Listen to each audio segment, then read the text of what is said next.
in association with Kutumb app. अनेक ग्रुपों से पाइए छुटकारा, आपके संगठन का अपना ऐप कुटुंब ऐप। 2017 में, 2014 में और 2019 में भारतीय जनता पार्टी की उत्तर प्रदेश में प्रचंड विजय की नींव डालने का काम किया। यहीं से लहर उठती है जो काशी तक जाती है और हमारे विरोधियों का सुपड़ा साफ कर देती है। पश्चिमी उत्तर प्रदेश की चुनावी जंग में बीजेपी ने जबरदस्त ताकत झोंक रखी है। मुजफ्फरनगर में अमित शाह ने दौरे की शुरुआत पूजा पाठ से की। इसके बाद उनका संवाद कार्यक्रम शुरू हुआ। अमित शाह मुजफ्फरनगर में आम लोगों से भी मिले और घर जा जाकर लोगों से वोट की अपील की। अमित शाह के प्रचार के दौरान बीजेपी समर्थकों और आम लोगों की खास भीड़ सड़कों पर जमा हो गई थी। मुजफ्फरनगर में पहुंचे अमित शाह ने बीजेपी के मतदाता प्रभावी संवाद कार्यक्रम को संबोधित किया।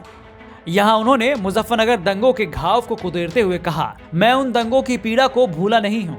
उन्होंने आगे कहा कि मैं मुजफ्फरनगर से सहारनपुर तक के लोगों से पूछना चाहता हूं कि क्या आप सब दंगों को भूल गए हैं? अगर नहीं तो वोट देने में गलती मत करना, नहीं तो मुजफ्फरनगर फिर से जल उठेगा। अमित शाह ने कहा, यही मुजफ्फरनगर है जिसने 2014, 2017 और 2019 में बीजेपी की उत्तर प्रदेश में प्रचंड जीत की नींव डालने का काम किया है। यहीं से लहर उठती है जो काशी तक जाती है और हमारे विरोधियों का सुपड़ा साफ कर देती है। 2017 में, 2014 में और 2019 में भारतीय जनता पार्टी की उत्तर प्रदेश में प्रचंड विजय की नींव डालने का काम किया था। यहीं से लहर उठती है जो काशी तक जाती है और हमारे विरोधियों का सुपड़ा साफ कर देती है। इस बार भी मुझे भरोसा है कि यहां से ही भारतीय जनता पार्टी के विजय की एक नींव डाली जाए। मित्रों, उत्तर प्रदेश में 12-13 में मैं जब घूमता था, ऐसे ही मंच पर कार्यकर्ता बैठे होते थे और कहते थे, अमित भाई आपकी सिक्योरिटी का क्या हाल है? यहां पर हर व्यक्ति को सिक्योरिटी की चिंता होती थी।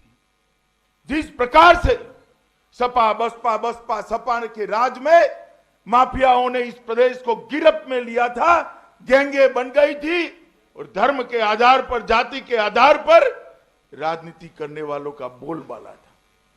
भू माफिया हो और अनेक प्रकार के माफियाओं ने यहां पर अपना कब्जा जमाया था। बीजेपी के पूर्व राष्ट्रीय अध्यक्ष अमित शाह ने कहा, कल अखिलेश जी और जयंत जी ने प्रेस कॉन्फ्रेंस की।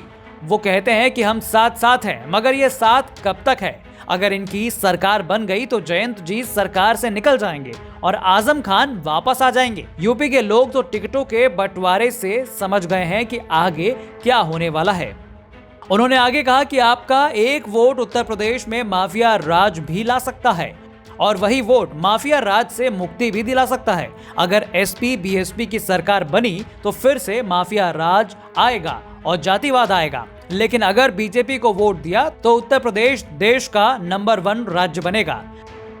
पहले सपा बसपा ने यहां शासन किया तो बहन जी की पार्टी है, वो आती थी तो एक जाति की बात करती थी। कांग्रेस पार्टी आती थी तो परिवार की बात करती थी और अखिलेश बाबू आते थे तो गुंडा माफिया और तुष्टीकरण की बात करते थे। आज भारतीय जनता पार्टी के 5 साल हो गए, ना जाति की बात है, ना परिवार की बात है, ना गुंडे माफिया तुष्टीकरण की बात है तो सुरक्षा और विकास की बात है और कोई बात नहीं है। और अखिलेश बाबू को मैं सुनता था, कल भी कहकर गए यहां, उनको लाज भी नहीं आती, झूठ भी इतने जोर से बोलते हैं कि कोई सच मान जाएगा। उन्होंने कहा कानून और व्यवस्था की परिस्थिति ठीक नहीं है। अखिलेश बाबू, आज सार्वजनिक कार्यक्रम में मैं आंकड़े देने आया हूं, हिम्मत हो तो आपके समय के आंकड़े लेकर कल प्रेस वार्ता करिए। आपके शासन की अपेक्षा में भारतीय जनता पार्टी की सरकार के 5 साल में योगी आदित्यनाथ के मुख्यमंत्री के 5 साल के बाद डकैती के अंदर 70% की कमी हुई है मित्रों उत्तर प्रदेश में। बता दें कि मुजफ्फरनगर के बाद शाह देवबंद पहुंचेंगे।